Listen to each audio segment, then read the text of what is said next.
বউকে দেখলে আমরা কি বলবো? পারবা ইনশাআল্লাহ? এই যে পারবা? তাহলে কিন্তু ছোট বাচ্চা ও যদি পারে সিরাজগঞ্জে ব্র্যান্ড তার প্রমাণ হয়ে যাবে যুবক ভাড়া, ঠিক কিনা বলো? আসো। আরে বেটা দৌড় দিয়ে তোর বিয়ে হবে না দৌড় না দিয়ে? মাশাআল্লাহ মাশাআল্লাহ। আসো বাবু, তুমি এই পাশে আসো, এই পাশে আসো। এই যে হ্যান্ড মাইকটা কোথায়? হ্যান্ড মাইকটা দাও, সালাম দাও সবাইকে একটা। আসসালামু আলাইকুম ওয়া রাহমাতুল্লাহি ওয়া বারাকাতুহু। আরে ভাই, আপনারা ওকে অ্যাপ্রিসিয়েট করবেন।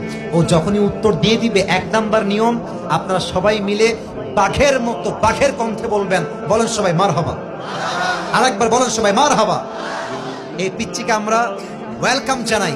আল্লাহ ওকে উত্তর দেওয়ার তৌফিক দান করুক। পড়েন সবাই আমিন। ওকে আমি খুব সহজ ভাবে প্রশ্ন করবো, আশা রাখবো সে পারবে। বলো তো, আমার নবীর গায়ের চামড়ার রং কেমন ছিল? পারবে? সাদা সুন্দর না লাবণ্যময় সুন্দর? বলো সবাই। লাবণ্যময় সুন্দর। এবার বলো, আমার নবী কি দেখতে লম্বা ছিলেন, গুঠু ছিলেন, না মাঝারি গঠনের ছিলেন?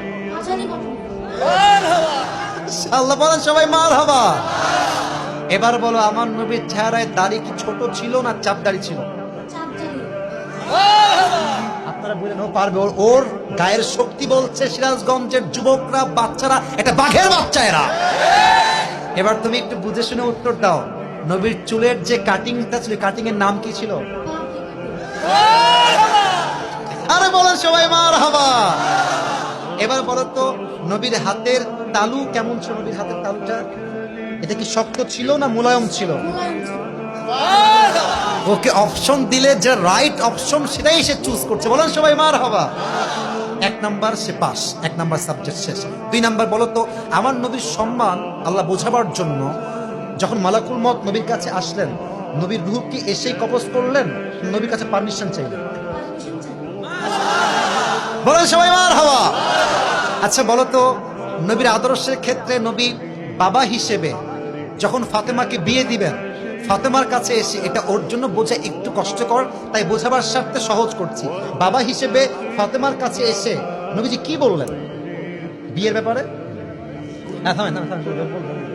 এসেই বললেন বিয়ে দিয়ে দিব, না তুমি রাজি আছো কিনা মা তাই বলো, কি বলেছেন? তুমি রাজি আছো? এর চাইতে সহজ আর হতে পারে না, ঠিক কিনা বলে? আচ্ছা এবার তুমি বলো তো, নানা হিসেবে নবী কেমন ছিলেন? আমি বলার জন্য একটা হাদিস বলেছিলাম, যখন হাসান হোসাইন আসতেন নানার কাছে, হাসান আর হোসাইন সালাম দিতেন আগে না নবী নিজেকে সালাম দিতেন? আচ্ছা এবার বলো, নবীর কাঁধে যখন হাসান আর হোসাইন উঠে বসলেন, নবীজি কি ধাক্কা দিয়ে ফেলাই দিলেন না কি করলেন? দেন নাই। বলে সবাই মারহাবা।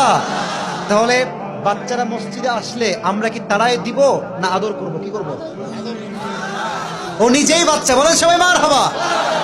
এবার হচ্ছে শেষ কথা, শেষ ভালো যা, লজ্জা নাই। বলো তো, বউকে দেখলে আমরা কি বলবো? বউকে দেখলে আমরা কি বলবো? এই তোমার নাম কি?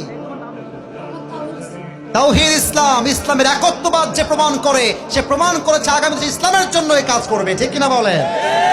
তোমার বাড়ি কি এখানে? এখান থেকে এখানে? মাশাআল্লাহ, আল্লাহকে কবুল করুক। পড়েন সবাই আমিন। এই টুপিটা ওর মাথায় পারফেক্টলি হবে না, তবে বয়স তো এখানেই শেষ নয়। একদিন সে বড় হবে, একদিন এই চেয়ারে এই বাচ্চা কথা বলবে, ঠিক কিনা বলে? আল্লাহ তাওহীদ ইসলামকে। আরে ভাই, সিরাজগঞ্জের মানুষ যে আগেই বলেছিলাম সাহসী, ও কথা যখন বলেছে ওর মাঝে আমি সামান্য কোনো ভয় দেখতে পারি নাই, ঠিক কিনা বলে? আল্লাহকে ইসলামের সৈনিক হিসেবে কবুল এবং মঞ্জুর করে। পড়েন সবাই আমিন। আমি টুপি যখন পরাবো, একজন বাঘের বাচ্চা যুবক দাঁড়িয়ে টুপি পরানোর সময় তাকবীর দিবেন। রেডি থাকেন, দেন তাকবীর দেন। কে আছেন?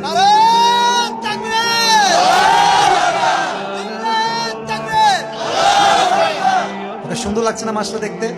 আল্লাহ তাওহীদকে কবুল করে। পড়েন সবাই আমিন। আল্লাহর মাকে, বাবাকে, পুরো পরিবারকে ইসলামের জন্য কবুল এবং মঞ্জুর করে। পড়েন সবাই আমিন। তাওহীদ। তুমি ওখানেই বসে পড়ো, স্যারের পাশেই বসে পড়ো। মাশাআল্লাহ।